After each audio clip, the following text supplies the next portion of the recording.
អ្នកដឹកនាំសង្គមស៊ីវិលខ្លមមើលការបោះឆ្នោតនៅកម្ពុជាបានវិតម្លៃថាការបោះឆ្នោតឬសមាជិកសភាមានគណៈបកនយោបាយចូលរួមប្រកួតតិចជាងមុនដោយសារប្រព័ន្ធបោះឆ្នោតនៅកម្ពុជាមិនអំណោយផលដល់គណៈបកនយោបាយតូចដែលមានធនធានតិចលោកគុលបញ្ញានាយកប្រតិបត្តិអង្គការសង្កេតការបោះឆ្នោតមួយឈ្មោះគណៈកម្មាធិការដើម្បីការបោះឆ្នោតដោយសេរីនិងយុត្តិធម៌នៅកម្ពុជាហៅកាត់ថា Confrel មានប្រសាសន៍នៅថ្ងៃទី23មេសាថាការចុះថយចំនួនគណៈបកនយោបាយចូលរួមការបោះឆ្នោតនោះមានកត្តាជាច្រើនដូចជាទី1រដ្ឋបានកំណត់ឲ្យគណៈបកនយោបាយត្រូវមានប្រាក់តម្កល់ដើម្បីចូលរួមបោះឆ្នោតហើយបើមិនបានទទួលសម្លេងគាំទ្រគ្រប់មួយអាសនៈនៃសភាទេប្រាក់តម្កល់នេះមិនអាចបង្វិលសងគណៈបកនយោបាយវិញឡើយទី2ប្រព័ន្ធបោះឆ្នោតរូបមន្តចែកសន្លឹកឆ្នោតមិនអំណោយផលដល់គណៈបកនយោបាយដែលបានទទួលសម្លេងគាំទ្រតិចរូបមន្តយើងប្រព័ន្ធបោះឆ្នោតយើងនឹងរើសអើងចំពោះគណៈបកតូចៗហើយនៅខាងយើងឲ្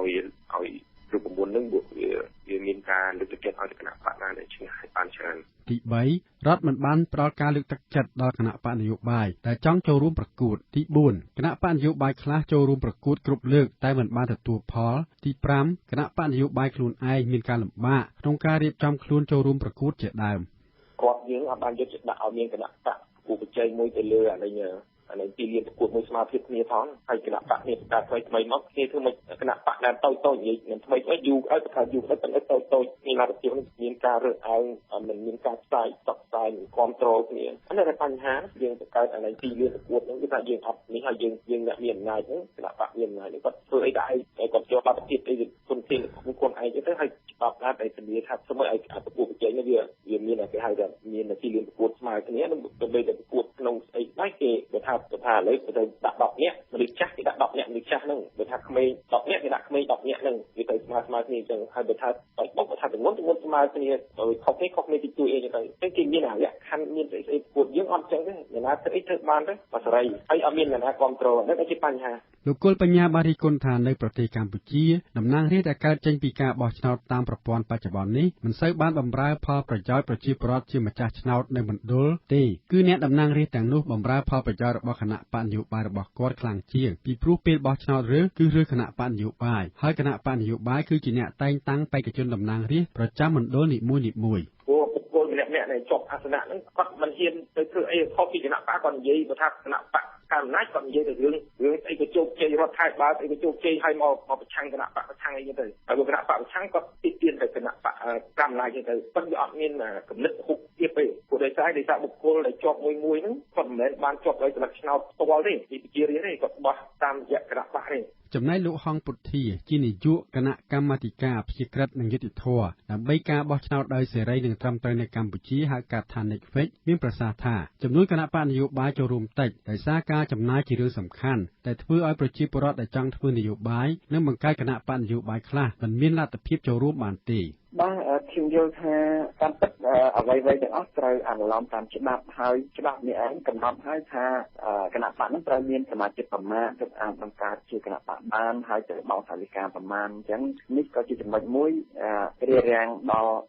ចំនួនគណៈបកដែរលោកទេពនិថាអគ្គលេខាធិការគណៈកម្មាធិការជាតិរៀបចំការបោះឆ្នោតបានមានប្រសាសន៍កាលពីដើមខែមេសាថានៅក្នុងការបោះឆ្នោតឬសមាជិកសភាឆ្នាំ2013នេះតាមលោកប៉ាន់ស្មានមានគណៈបកនយោបាយចូលរួមប្រកួតមិនដល់ចំនួន10ទេលោកទេពនិថាមានប្រសាសន៍នៅថ្ងៃទី23មេសាថាចំនួនគណៈបកនយោបាយចូលរួមប្រកួតមានការចុះថយតាមលោកយល់មកពីចំណាយក្នុងការចូលរួមប្រកួតការបោះឆ្នោតនេះមានចំនួនច្រើននិងថ្មីនេះមានការប្រែប្រួលចំនួនគណៈបកនយោបាយតាមពិតទៅការចូលរួមរបស់គណៈបកនយោបាយក្នុងការបោះឆ្នោតនេះវាអាស្រ័យទៅតាមប្រភេទនៃការបោះឆ្នោតដែរដូចជាការបោះឆ្នោតតំណាងរាស្ត្រឬការបោះឆ្នោតឃុំសង្កាត់ហើយបើយើងប្រៀបធៀបទៅនឹងការបោះឆ្នោតមុនចំនួនដែលធ្លាក់ចុះនេះវាអាចពាក់ព័ន្ធនឹងស្ថានភាពរបស់គណៈបកទីមួយយើងឃើញថាគណៈបកមួយចំនួនបានចូលគ្នាឧទាហរណ៍ដូចគណៈបកសំរងស៊ីនិងគណៈបកសិទ្ធិមនុស្សបានបញ្ចូលគ្នាទៅជាគណៈបកមួយអញ្ចឹងគឺមានន័យថាយើងថយចំនួនគណៈបកមួយហើយ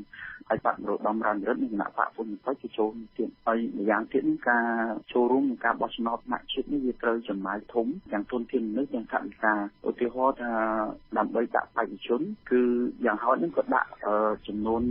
1/3នៃចំនួនបេក្ខជនមាន123នាក់ដែរអញ្ចឹងទេការនេះវាតាក់ទងទៅនឹងចំនួនទុនធានមនុស្សនិងថវិកាដែលត្រូវប្រើប្រាស់ដែរនេះជាកិច្ចភាពរួមដែលអាចនាំមកចំនួនធ្លាក់ចុះ លោកខឹមវាសនាប្រធានគណៈបកសម្ព័ន្ធដើម្បីប្រជាធិបតេយ្យមានប្រសាសន៍ឲ្យដឹងថាគណៈបកលោកនឹងចូលរួមប្រកួតនៅក្នុងការបោះឆ្នោតខាងមុខនេះហើយចំពោះការចុះថយចំនួនគណៈបកនយោបាយក្នុងការចូលរួមបោះឆ្នោតនោះវាជារឿងធម្មតាទៅតាមក្រិតក្រមធម្មជាតិប៉ុន្តែចំណុចដែលគណៈបកនយោបាយមានការព្រួយបារម្ភនោះគឺបរិយាកាសនិងឯករាជ្យភាពរបស់គណៈកម្មាធិការជាតិរៀបចំការបោះឆ្នោតនោះទៅវិញទេលក្ខខណ្ឌដែលកោជបដាក់មកនឹងខ្ញុំត្រួតពិនិត្យមើលទាំងអស់ទៅដូចជាមិនឃើញអីដែលជាការលំបាកផងដែលវាលំបាកហ្នឹងគឺថាក្រោយពីយើងចុះឈ្មោះទៅតើបរិយាកាសនយោបាយហ្នឹងវាអព្យាក្រឹតយុត្តិធម៌យុត្តិធម៌ហើយគណៈកម្មការជាតិរៀបចំការបោះឆ្នោតហ្នឹងតើ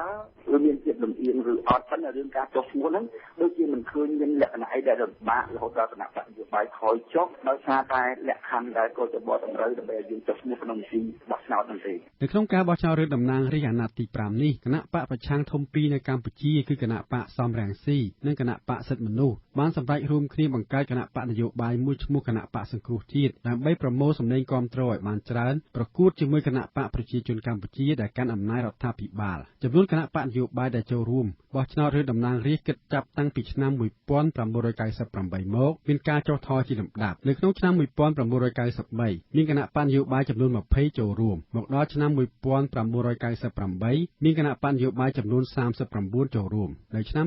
2003មានគណៈបកនយោបាយចំនួន23ចូលរួមនិងឆ្នាំ2008មានគណៈបកនយោបាយចំនួន11ចូលរួមខ្ញុំកែនិមលវិទ្យុអាស៊ីសេរី